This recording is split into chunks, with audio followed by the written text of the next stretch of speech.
Hi, everyone. Welcome to another episode of Second Act Actors. I'm your host, Dr. Janet McMorty, and I'm still a medical doctor simultaneously trying to pursue a career in acting. My guest this week is John Mawson. John was a merchant marine turned actor. So he was a merchant marine, and then he continued on in that career, did a lot of work in insurance for shipping companies, became, quite high up in the shipping industry.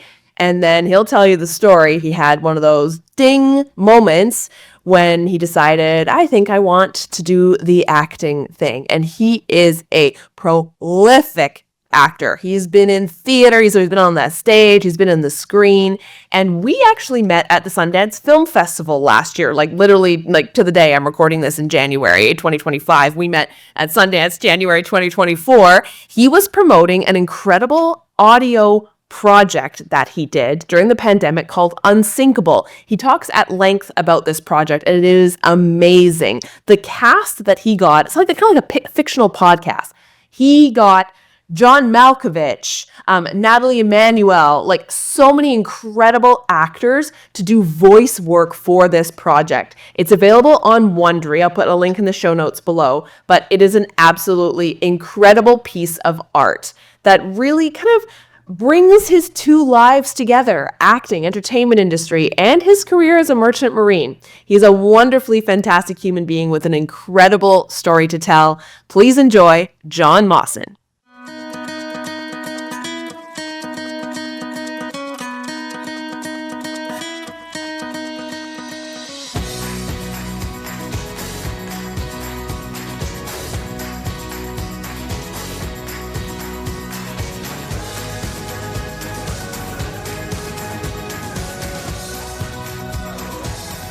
Oh my God, so much neat stuff. Yes, this is my office. Okay, so there's some posters. That's 6 years, 4 months, 23 days was the first short film I wrote and produced and made, which did very well on the festival circuit. That's Augie Duke up at the top. And Misha Crosby, who you met as my co-producer and creator on Unsinkable there. That's that was that. And then Bakersfield Miss was a play I did. I was in a play of a Sherlock Holmes play. You can see that down there, The Secret of Sherlock Holmes. There's some stills from the recording of Unsinkable up there. Nice. And I was a sailor, so there's some of my boats. I was in the Merchant Navy, so there's a couple of my ships. Yeah, that's what's behind. I love it. Yeah. Well, yeah, you kind of alluded to your past, but tell me your story. How did you get into this crazy business? Yeah, how indeed. I left school at the age of 17 before graduating, you would say, from high school. I graduated at 16 in the UK, and then you had the option of staying on for 2 more years to qualify to go to university. And after a year, I left and joined the Merchant Navy as a deck cadet, so I was on cargo ships from the age of 17 to for 13 years. I qualified as a ship's captain, sailed as a chief mate, senior deck officer on all types of cargo ships sailing all over the world. And then after that, after 13 years, I was married. We wanted to start a family. I didn't want to do that while I was at sea, and so I came ashore into the marine insurance and claims business. So I started working for one of the marine insurance companies, handling the kind of claims that come on ships, cargo damage, personal injuries, groundings, fires, all those things. And I was in that world for another 20 odd years, really. First of all with insurance companies, then with a law firm, then on behalf of acting as an insurance and claims vice president for one of the big shipping companies. So I did that for a very long time, and it was a rewarding career, but I got gradually more and more bored of it. And I started doing quite a lot of it. I loved doing plays at school, and I joined an amateur dramatica theatre company in England, and we put on a couple of plays a year, and I really enjoyed that. And I got involved in producing some professional productions of Shakespeare, big open air productions, which was great fun. And one day I was at the theatre in London. I was seeing Who's Afraid of Virginia Woolf with Kathleen Turner and Marie Amos.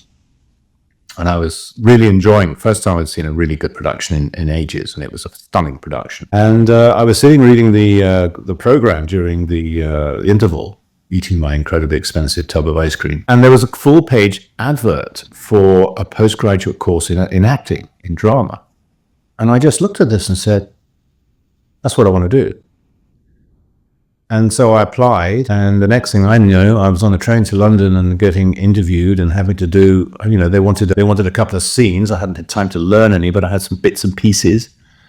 And the next thing I know, I'm on the train back home, and they call me up and say, you're in. And then I'm hanging up my suit, and I'm going to drama school for a couple of years to the London Centre of Theatre Studies, where I met and worked with 50 other grown-ups. The youngest age was like 23, 24. The oldest was 80. So you were casting, to age and to style and to type, and I had a fantastic time there, and met some wonderful people, and that's how it kicked off. And then I was in London. I got an agent, and I was starting to do work in London. I did that little movie, The Last Seven, I told you about, and I did a couple of pretty good theatre productions, including being on stage at the Old Vic with Kevin Spacey, directed by Trevor Nunn in Inherit the Wind, and a couple of UK tours, which were great. And that's how I started. That's how that began. Gosh. When you made the decision to go to drama school, that's one of those great, that's one of the stories that, we all love to hear, right? You're sitting somewhere, it's just a ding moment, kind of that synchronicity. Was anyone in your life or even yourself, were they like, no, John, that's insane. What are you doing? Stay the course. You're set. Just why would you go to drama school? That's crazy. I expected to have that kind of pushback from everybody, and I didn't get it from anybody. Wow. Everybody was actually, a lot of people envious, not because of the acting necessarily, but because I'd found something that I really wanted to do. That most people fall into their careers almost by accident. It's very rarely a question of, it's what I've always wanted to do. And so the fact that I had done this long career from 1974 to 2006 in really one world, and in every aspect of that world, and it's still a world I'm in. I do consultancy in that for a law firm here, so I'm still in it. I pay the bills until Mr. Spielberg calls.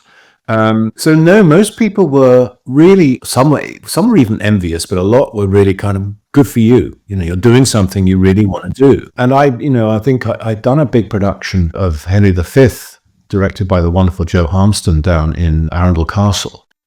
Well, I said, I've been there. Yeah. Right. Wow.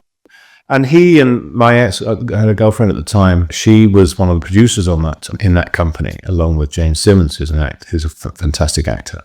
He was Scar in The Lion King in London for ages. They had this company, and they put it on once a year, these huge outdoor productions with a core of professional actors and crew, and then a sort of community actors, of which I was kind of one. And they put that on, and then a couple of other Shakespeares the following years, and then I co-produced a revival of that Henry V in my hometown of Aldborough.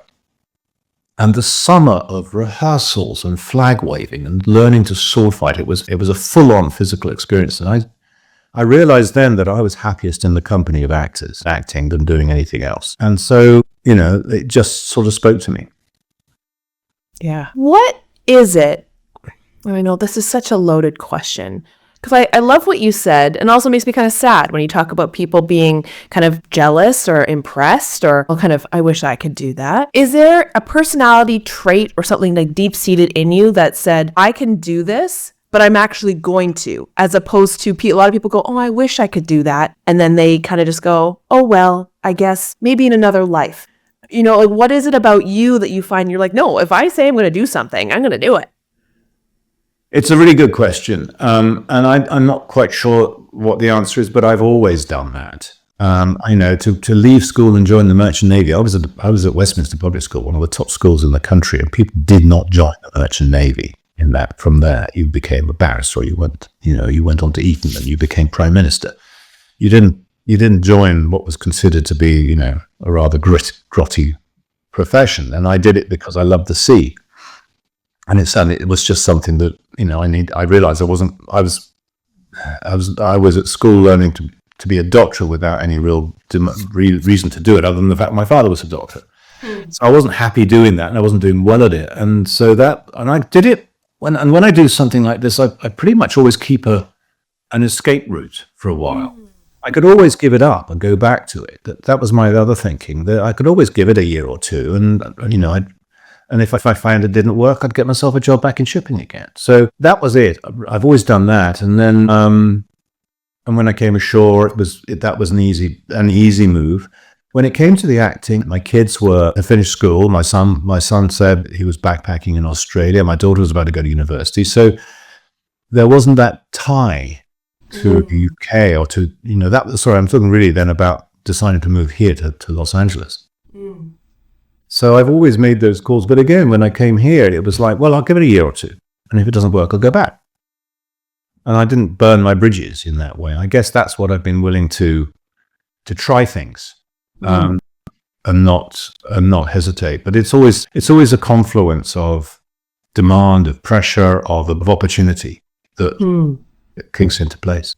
I think that's really interesting because a lot of times, I know I'm guilty of this, is that thinking of if I choose to go a different path, everything that I've had in my road of life leading up until now disappears in a puff of smoke. It's like, no, you can always go back to the experiences you've had, the jobs you've had, the people, the stuff like that. But there's a weird feeling, and I think it's because, I don't know about you, but I'd been told once, if you're going to be an actor, you need to be all in on that thing. You can't just do a myriad of different things. You have to be so hyper-focused, which is garbage. But I think we get told that a lot. Were you ever told that? No, you got to just nose to the grindstone, go.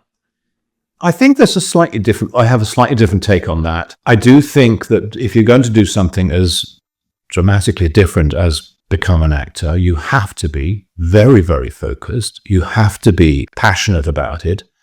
And you have to be willing to work really hard at it. I come from a background of that kind of a life, being in the Merchant Navy, you work. If you work, you sink. It's literally sometimes.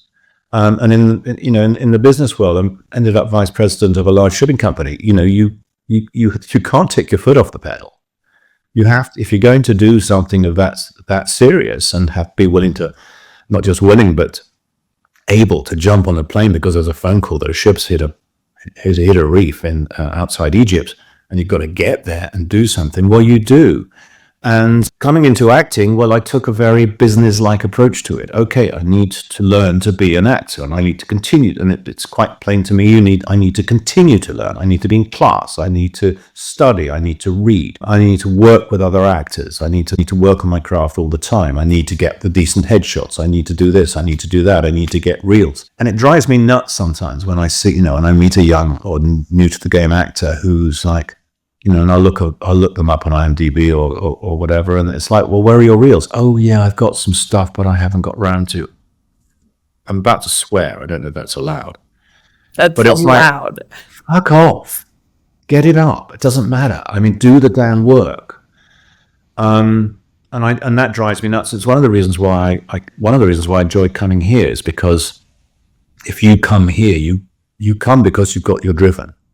You've got a reason to be here. You're not just sort of halfway into it, or I want to be an actor, but I really ought to get a reel, but how do I do that? Just like do it. Whereas the people who come here to LA, an awful lot of people come here rather than are based here, or just find themselves here by accident, and they're here because they're driven. And so I'd managed to get things off the ground that I would never have got off the ground back in it. Interesting. So I think that's part of it. I think a lot of it is within me, but also my professional training over the years of get things done. Yeah. Since moving to LA, or even just since changing careers into acting, has there been anything surprising?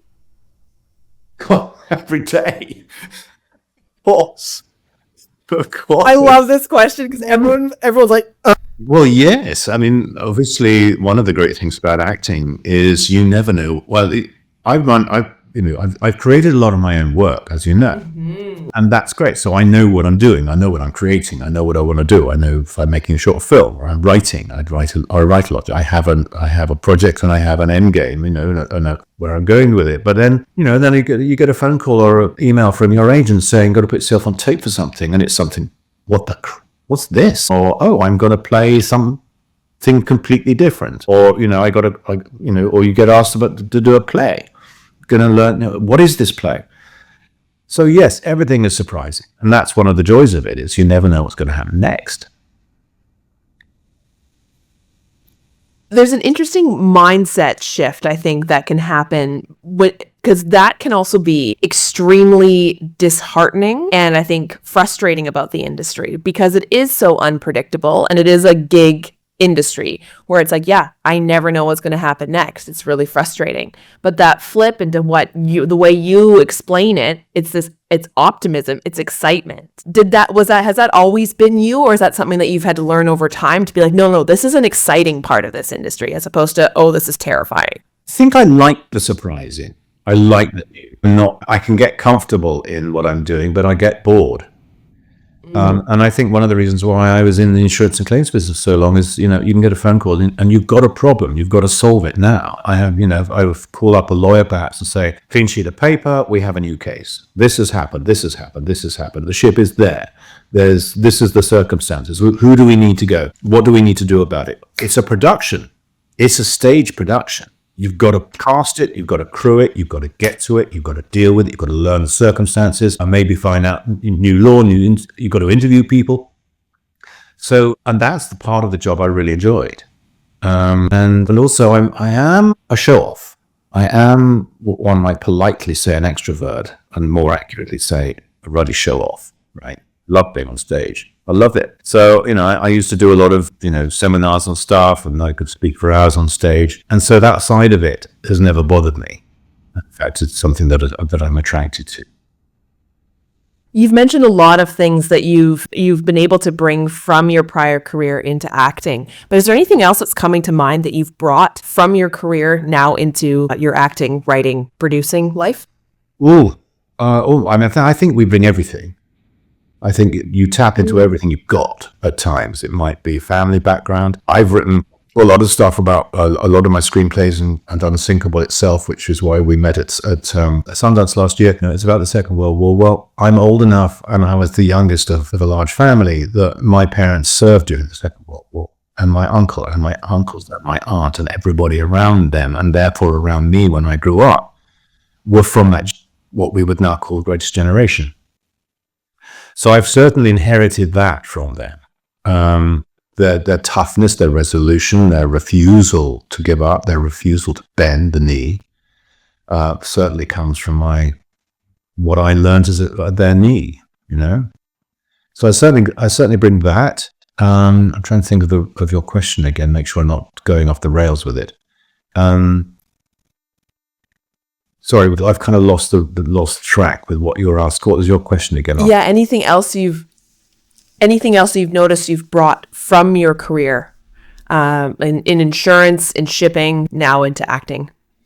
I think an understanding of rank, because the Merchant Navy is obviously a very rank-based organization. It's very structural. It's very, there are levels of who's in charge. So understanding what my position in the pecking order is, and everybody else is, and being willing to respect somebody who is doing a job that I know is difficult and is where they require me to do my job. So if you're an actor, you respect the director and the producers, because they're the ones who've been working on this for ages, and you turn up for a day to do a day's shoot on a TV show, for example, as a guest. Well, be open, be available, be as helpful as you can, but don't try and change everything because you just don't happen to like it, or because you're uncomfortable, or whatever. Fit in. I don't say that in a be mealy-mouthed or begging way. Just understand your position in the structure. Yes, that's something that I understand, and equally, if I'm producing something like a short film or a web series or a stage production, which I've done twice here, well, be willing to take the responsibility for your show, for your. Be willing to take the hard decisions, be willing to be firm if need be, but also be aware that everybody around you who is doing what you want is doing their best. And if they're not, well, then that's an issue. But, so I guess I understand organizational structure well.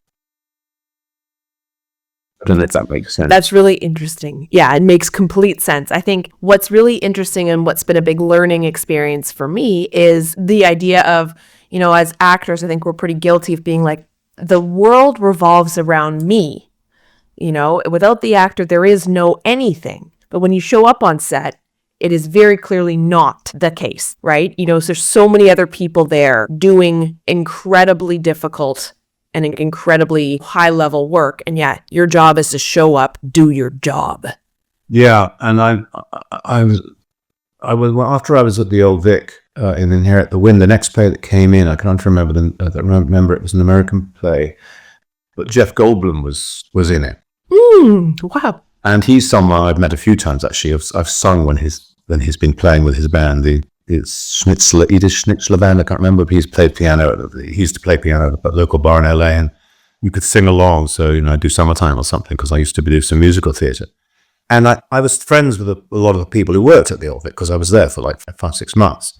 And there was a wonderful bar there. I'd go there a lot. And so I'd meet up with my old buddies who were on the production side in there. And they told me that he learnt the names of everybody in the crew before he started, pretty much. And that is something he does on his own shows. If he's in a show, and that he did this sort of travel around America investigating strange things show recently. And I know one of the guys who was in the crew on that, and he said he learnt the name of everybody. And obviously, if you're just doing a one-day guest or co-star or whatever, you don't have time to do that. But I always will make the point of learning who the name of my stand-in, for example, because and makeup and hair, I'd learn their names before I got there. I'd get as soon as I got the call sheet. I think it's a matter of respect, and it means a lot to them sometimes. It means a lot to me if I go there and someone comes up to me and says, "Oh, Mr. Mawson, how great to see you, and anything I can get you." Now, some of them, that's their job. But equally, some of them is not. So I think having a respect for the other people around you on the show, all of whom are doing a hard job, probably under difficult circumstances, it seems to always be, is important. Yeah. Do you have any other advice, especially for actors people looking to join the entertainment industry, become an actor later on in life? Any advice? Oh, it's so hard that. I mean, you have to really want it. You have to find it. It has to be in your bones because it is a complete change to possibly anything else you've done. You can't really come into it as a hobby. You have to be committed to it, but you also have to really enjoy it. You have to love it. You have to love every bit about it. You have to love learning lines. A lot of actors don't like learning lines, and it's like, well, then what are you in the business for? Because your first job is to learn lines. If you can't do that, you don't enjoy doing that, you're going to struggle, particularly if you're cast in a play. I mean, I remember being cast in early on in my professional career in a play called The Secret of Sherlock Holmes, which is just Holmes and Watson. So two of them. It's about them. Lovely little play, and I was the understudy for both parts. And I was brought in late because whoever there was going to do that dropped out for some reason. I had 2 weeks to learn the whole play. And I thought, how do I do this? And I thought, well, the only way to do this, is I stop going out for 2 weeks. I don't go to dinner. I don't go out to anything. I don't accept any social things. I won't drink. I won't get defocused. I'll narrate all the lines onto my iPod in the day, as in the day, and so that I can do it through headphones with the cues coming to me. And I blitzed it. I remember the lovely Peter Egan, who was playing Holmes. He and I were going home on the Underground one night. He said, "How are you getting on with the lines?" I said, "Well, I think I got Act 1 off." And he went, "You bastard, how have you got that in like 5 days or something?" And I said, "I don't have an option. It was just a challenge." So be willing to do the work and enjoy it. Enjoy going into class. A lot of particularly British actors think once they've come out of drama school, they've done a few jobs, they don't need to work. They don't need to learn. It's nonsense. I wasn't, we all stopped doing it during lockdown, during COVID. And after 2 years of not being in class, when things were starting to come back again, I missed it enormously. And I found that if I was putting myself on tape for something or being auditioned, I wasn't on my game as much as I would want to be. And so I and some friends started up a class. And so I go every week. And there are, it keeps me fresh. It keeps me on my toes. It demands that I learn. And learning lines is something you need to do all the time. Otherwise, you stop being so good at it. So I think you have to be committed in that way. Now, you and I met like a year ago today, basically, at Sundance. Yep. What brought you to Sundance? When I first got here in 2011, I actually went the next year to Sundance. Not that I had anything to promote, but really just to sort of get a feel for how it worked and what went on. But on this occasion, I had my project Unsinkable, which is an audio movie telling a true story from the Second World War, which I wrote and was created by myself, my co-producer Misha Crosby, and co-producers in London, Andrew Maxwell, Jack, a team of us put it together, Jack Bowman, Helen Quigley. So it's a story that I knew because of my time in the Merchant Navy. I knew this extraordinary story of this cargo ship called the San Demetrio that was attacked on its way across the Atlantic in the Second World War. And it is one of the most extraordinary maritime stories of its time, of any time.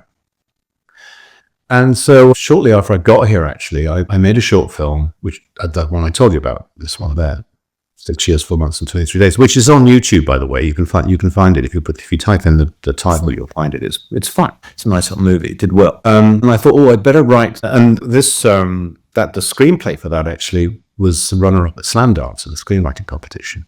Oh, and that's how it got to be made. Is I actually was at a screening at a film festival, and we wanted to meet the director after I'd seen his film, which was amazing, a guy called Jared Roxburgh.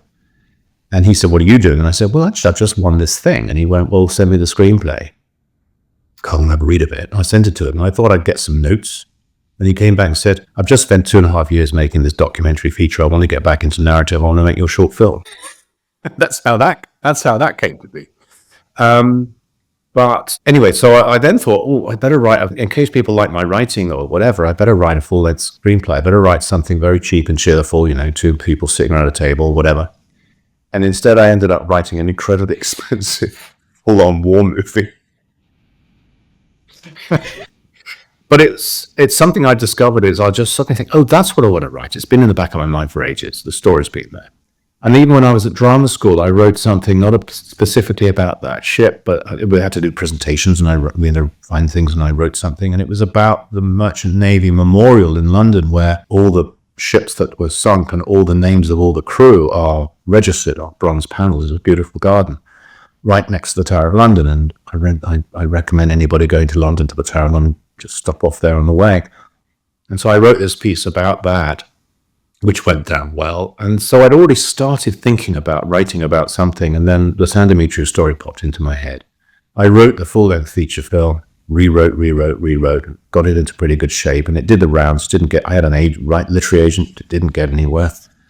I then rewrote, but some of the comments I got was that it would be great as a TV series. So I then rewrote it and expanded it up, because there's an awful lot more story to tell than I could do in a feature film, into a limited season TV series. I rewrote that. And then in January 2000, Jack Bowman, who I just mentioned, who is an old buddy of mine from England, who makes these kind of high quality, what you might call radio plays for the BBC. He made things like Runner on the Orient Express and stuff like that for the radio. He came to LA to be on a panel about podcasts, about narrative podcasts, when he said he was coming over, he mentioned that he was flying over. He said, there's a huge demand for IP, for intellectual property, for stories to tell. And I mentioned the San Demetrio, as it was called there, and I sent it to him, and he read it on the plane on the way over, and we met him, Misha and I, who'd also done quite a lot of radio or audio work with others. He and I met him, and he said, "You should make this. This is what you should make. You could make an audio movie." And we said, "What's an audio movie?" And he said, "Well, imagine you are in an IMAX cinema with all the sound quality that you get in a good movie house, but it's just for the ears. There's nothing on screen. So you tell the story that way. And obviously, the attraction of that is it's an awful lot less expensive, and you can tell stories like this. But I would have to completely rewrite the screenplay, completely reword, because screenplays are primarily written for the eye. And this needs to work entirely for the ear, 100%. It's got to work with that." So that's what happened with Jack and with Andrew Axel from B7 Media in the UK helping, and with Misha and I broke it up into episodes, and I started rewriting and getting input from them. But of course that was during lockdown, because lockdown happened like days after Jack was over, a couple of weeks, and then we started casting, and then we started making it. All the way through 2000, And we put together our list of actors. We didn't hold back on putting into our spreadsheet the best actors that we thought would be for the role. We didn't sort of go B-list. We went, who's the best? Start from there. Mm-hmm. And we did, and we got, once we got, and it was lockdown, which meant that the agents had sitting there twiddling their thumbs, so they would answer the phone, they would read emails, but with a great deal of skepticism. What is this? I don't understand. What is this? And you don't seem to be willing to pay very much. Like, well, but then, Brian Cox signed on. And once Brian signed on, then it was, well, what is this and who else is in it? And I said, well, it's Brian Cox is in it. And there'd be a 2-second pause. And then John Malkovich came on board. I don't know if it's because he knew and worked with Brian or whether he just liked the project. They all said they were really, really, really loved the screenplay. Then we got Thomas Brady's Hangster. And so we recorded Brian near his home in Massachusetts. We recorded, this is all remote, of course. It was locked down. We recorded John Malkovich near his home in Boston. We just would find studios, go online. Where's a good audio studio that's COVID safe? Thomas was in London. We found him in the studio there. Natalie was our last big name, and we'd by then pretty much finished recording. That was our last big ask. And Natalie Emanuel was in Prague, and we got her on a day off from shooting a movie and got her into the studio. So we recorded 37 actors, over 100 roles, and 3.5 hours of time, and then went into post. Yeah. It's just a certain amount of focus was needed. I just think there's so many things I have to say, but the biggest thing that's coming to my mind is that we really have no idea how much it takes to go from like, ding dong, I have an idea in my head. The evolution of your story is fascinating. Yeah, I've got other screenplays and I look at them every now and again and update them and have a look at them after a year or two and go, that bit doesn't work. I've never been happy with that. Or maybe, no one uses a DVD anymore. So update the massive changes, fast moving things and the political changes. Yeah. But yeah, that story is one that, I even wrote a sci-fi version. Someone said, it'd be a lot cheaper to make this in sci-fi and space. Oh. So I rewrote, I worked out how to make the story work in the future in space. Oh my God. It's actually rather good. That's awesome. It's a winner. Oh my God. I simplified it. I worked out how to make the ship work, how to make the story work. I have to tell you, there's a scene in there that is of trying to get back on the ship from the lifeboat, which I think is the best thing I've ever written. It would be fantastic to film that. Oh, cool.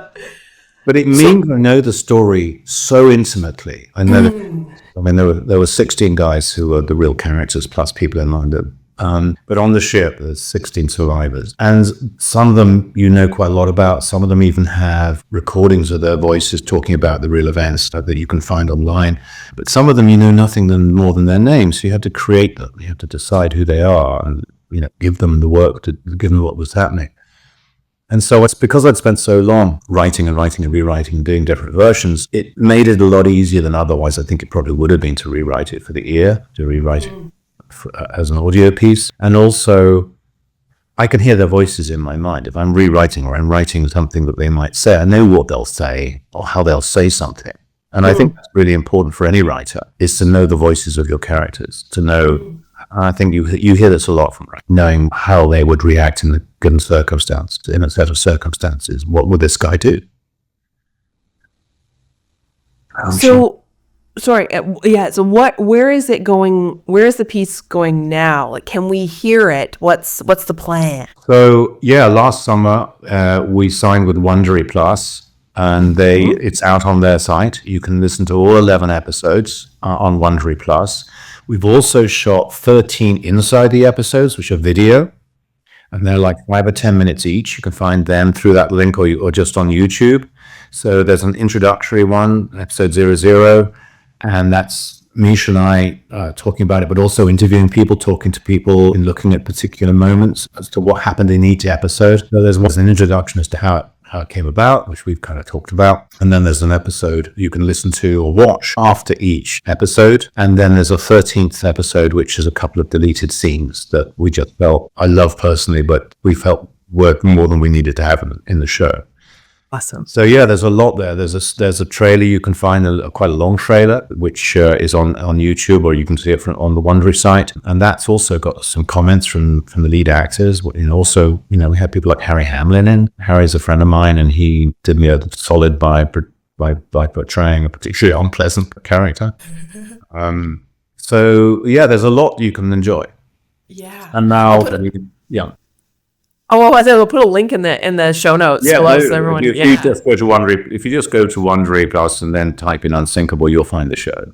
Yeah, that is awesome. Great. That's great. It's done well on there. I mean, it was, even though the first 2 episodes are available for free, and then you had to go behind that you have to subscribe. You can always just subscribe for a week. But we tracked it, and it did incredibly well. It was the #1 show in quite a few countries, in the US, Canada, UK, South Africa, Australia, New Zealand, Zimbabwe, all sorts of countries. It really blew up.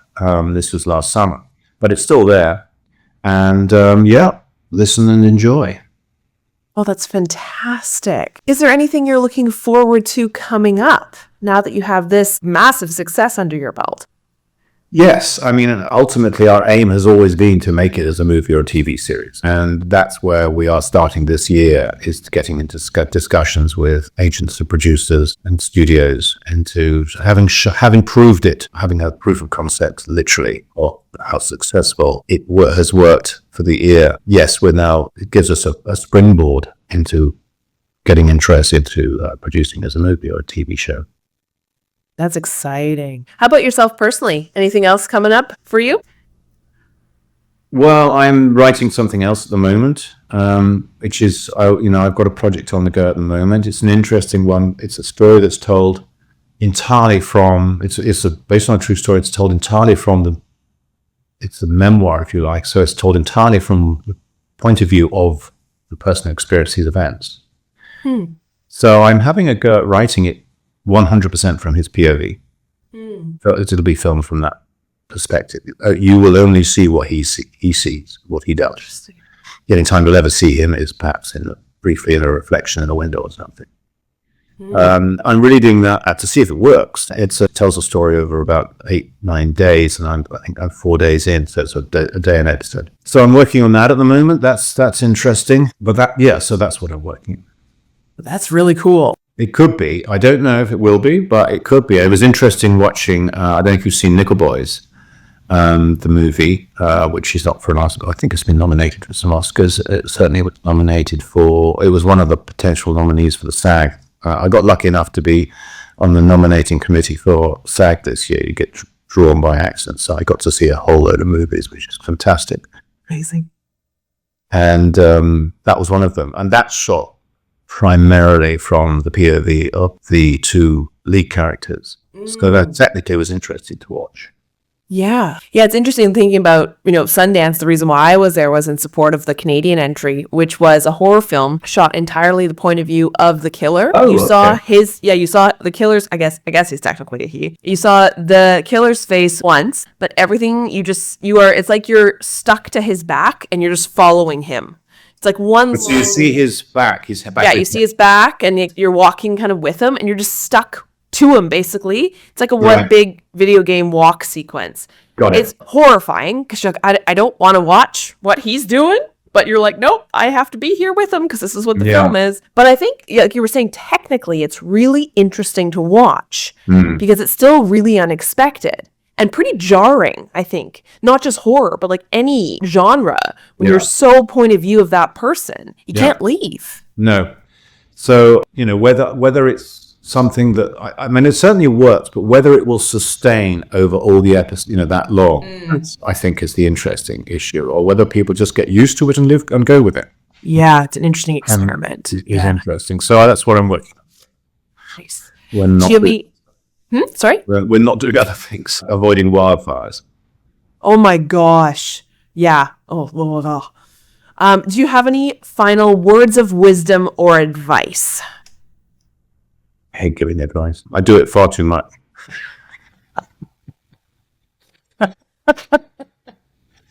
For whom? I mean, I would say when I got here, I'd had some ideas and I'd roughed out some thoughts about some shows, TV shows in particular, based on my own experience.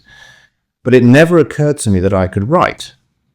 And then the first thing that happened when I got here was I met up with a couple of buddies who I'd met on a look-see visit that I'd done here. And we were aware that if you wanted to get your SAG card, your Screen Actors Guild card, there was a kind of a backdoor route, which was to make what they called then a new media project. And if you made it in the right way with the SAG paperwork, you could Taft-Hartley yourself into SAG. And it was like, ooh, I want to do that. I don't want to hang around. So we thought, okay, and all we need to do is to make some 5-minute web thing, and we could get in. And so we split up the work, literally around a table in a coffee shop, and to Rachel, you're a good director, you direct, and her boyfriend, now husband, Kevin, you do the camera work and the editing, and I'll just go and write some piece of crap, and we'll do it, right? Well, I went away and to a restaurant with a yellow pad and a glass of red wine, and I had just read The Kid Stays in the Picture, the Robert Everett's book, which I think required reading, which had nearly made me turn around and go back home again. And so I came up with this idea of a movie mogul, like Robert Evans, who was the head of Paramount. But he dies at the beginning of the first episode, but his staff don't tell anybody because they're having such a good time. So they live his life. So I called it Masters of the House. And they liked it and said, we'll do it. And then I got inspired and I wrote another 5 episodes. And we shot all 6 episodes, multicam, in someone's kitchen. We shot the whole thing in a friend's kitchen. Fortunately, quite a nice kitchen, quite a large one. And it did well, actually. It was the #1 show on an old site called Stay Tuned TV for about 3 months. And we got some good, and I was amazed at who would do it. I mean, I'd met Johnny Abrahams in a class, and he said he signed up to it, and it's some really good people. And I learned 2 things. One is that certainly out here, if you've got a good project, if you've got something going on, and you ask, people will come on board. People will do it. You don't get that, it's all a bit too much. Oh, it sounds like a good idea stuff. It's just, oh, okay, I'm available. That sounds good. I like it. Yes, I'll do it. But as long as you do it properly, as long as you do it. And, we do it with the paperwork, and we SAG'd it and paid people a little bit, and, the SAG minimums. And I learned that was the first thing I learned, is that people will come on board if you've got a good project. And secondly, that I could write. And I didn't know, but I've absorbed a lot of, I've realized that when I'm watching things, it's actually my ear that's really learning. It's learning the style and the rhythm and the words and the narrative. And I had read, and I then continued to read an awful lot of, if you like, screenwriting books. So, the hero's journey, Cat Stays in the Picture, Save the Cat, all those kind of things. And so I realized I could write, and that's when I then wrote 6 years, which did very, very well. And that maybe gave me the confidence to carry on doing it, and I've done it ever since. I've written an awful lot of screenplays, and I think I'm quite good at it. I didn't know it was a skill I had until I tried it. So try it, try things. But be aware that writing is very technically challenging in this business. It's not something you can just jump into. You need to learn how to do it. It's a highly technical craft. Yeah, absolutely. Any final things you'd like to add?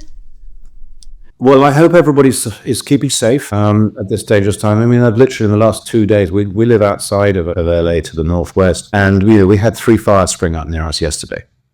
Really? Yeah. So I've been monitoring and staying up late to monitor the fires. So the Sunset Fire was the latest one. There was one in Oxnard yesterday. We're not far from there. Egg fire, they've got under control, and hopefully the winds are going to die down this morning, and hopefully it's going to rain this weekend, and we might be seeing an end to this. But it's been horrendous. It's been absolutely. Where are you? I'm in Toronto. Right. Canada. Yeah. We're in what's called a polar vortex right now. So it's like minus 30 degrees Celsius. My God. But yeah, we are not on fire. Yeah. It's devastating. So obviously, the tens of thousands of people impacted by the loss of their homes and communities. So it was heartbreaking to see the Palisades Theatre go up. I did a play there. I did a wonderful play there with a great cast and director and a super crew there. It was the Games of Foot or Homes from Holiday, which was a Christmas fast that was just the best fun. And seeing that go up in flames was just heartbreaking. My gosh, all these like old historic buildings, but also like the small businesses and stuff I'm seeing pictures of. You're like, oh my gosh. And of course, people's homes, right? Like, I think home is such a sanctuary for so many people. And we forget how like that's one of the most important items we own is our home. And it's, absolutely devastating. Oh my gosh. Well, you stay safe in the polar vortex. Thank you. 2012 again. Yeah, right. Yeah. You stay safe there. Oh my gosh. Like keep monitoring that, which is stressful to keep monitoring. Yeah. And that's stressful. There's an app on my phone and it's, it starts binging again. You think, well, what is this? Oh my God, there's another one. Right. And the fire brigade, we call them first responders here. They've been fantastic. And they are so good now at jumping on a new fire. Yeah. Very quickly, because that way it's the best chance of stopping it getting out of control. Yeah. And they have been jumping on these. I mean, within minutes, helicopters are dumping water and trucks are arriving. And unbelievable. So my last words to everyone: stay safe. Yeah. Stay safe, and we'll get through it.